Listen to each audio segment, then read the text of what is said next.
Alors, on va travailler de la maison? Vous n'avez pas l'habitude, hein? Quelques conseils pour vous.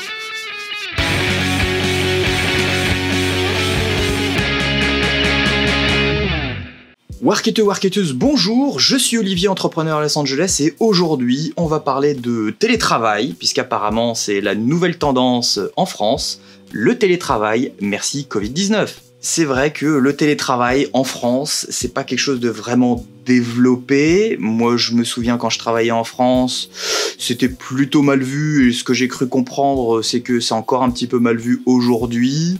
L'idée de je vais travailler à la maison, donc en gros je vais chill devant Netflix, c'est un petit peu l'idée que tout le monde s'en fait, et surtout vos boss. Travailler de la maison, ça a beaucoup de bénéfices. Ici aux États-Unis, quasiment tous les gens que je connais travaillent au moins 1 ou 2 jours par semaine à la maison.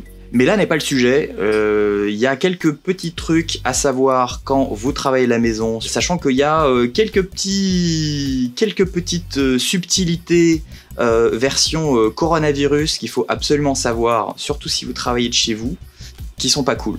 La première question déjà à se poser, c'est si vous travaillez chez vous, est-ce que vous allez utiliser votre PC professionnel ou votre PC personnel pour travailler sur des choses professionnelles?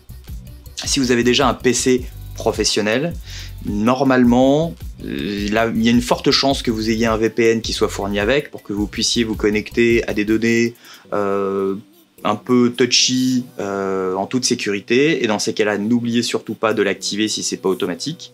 En général, ça l'est pas quand vous êtes en remote, donc dans ces cas-là, activez le VPN absolument. Si vous utilisez votre PC personnel, là c'est un petit peu plus tricky. Faites super attention d'avoir au moins votre antivirus qui est bien à jour, et puis surtout de ne pas exposer les données professionnelles et donc un peu touchy à n'importe qui.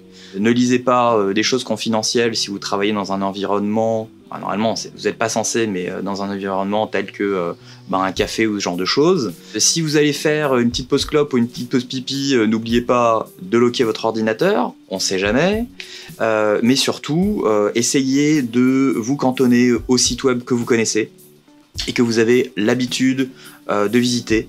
Donc votre boîte mail, surtout si elle est en ligne, les outils de collaboration du genre Dropbox, peut-être Slack, ce genre de choses. Allez pas sur des sites que vous n'avez pas l'habitude de visiter, et surtout pour cette raison numéro 2.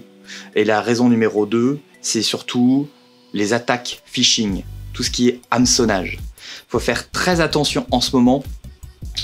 Si vous avez une boîte perso ou même une boîte pro d'email et que vous recevez souvent des emails un petit peu bizarres, en ce moment partout dans le monde, aux États-Unis, mais pas que, maintenant ça arrive de plus en plus en Europe aussi, vous pouvez recevoir des emails qui vont essayer de jouer sur la corde sensible et sur la panique générale.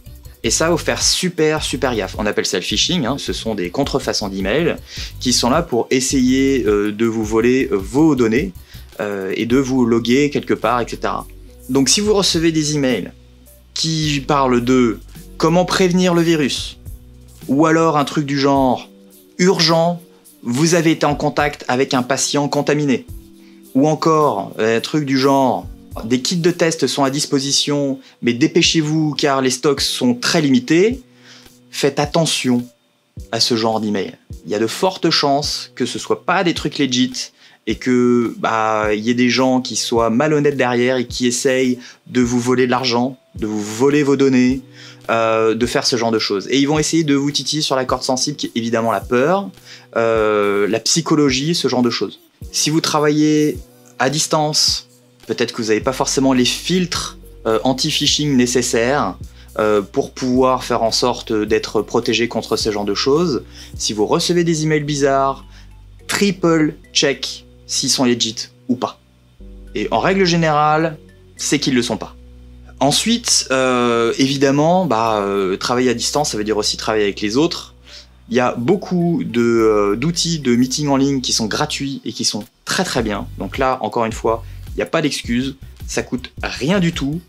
Il y a Google Meet qui vient avec n'importe quel Gmail, ça fonctionne très bien. jusqu'à 250 participants, ça devrait aller quand même, hein. Skype, on peut faire des partages d'écran maintenant avec Skype à plusieurs, ça fonctionne très bien aussi.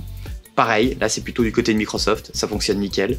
Mais il y a aussi Uber Conférence qui a une version gratuite, jusqu'à 5 utilisateurs je crois, qui fonctionne aussi très bien.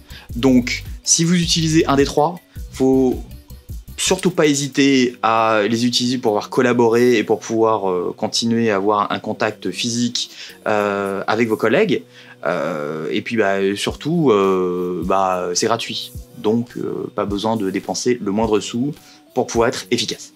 Si vous travaillez de chez vous, encore une fois, utilisez les outils qui sont recommandés par votre entreprise.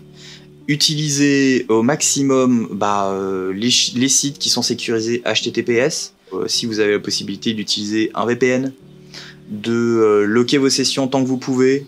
Travailler de chez soi, c'est super cool. Mais c'est vrai que dans ces périodes de tension, quelquefois, sans les outils qu'on a l'habitude d'avoir dans son entreprise, qui ne sont pas forcément déployés sur tous les PC, surtout si c'est un PC perso, faut redoubler de vigilance, surtout sur les phishing, donc sur les attaques de hameçonnage, sur des sites qui ne sont pas forcément sécurisés et qui pourraient installer des malwares sur votre ordinateur. Donc faites attention à tout ça.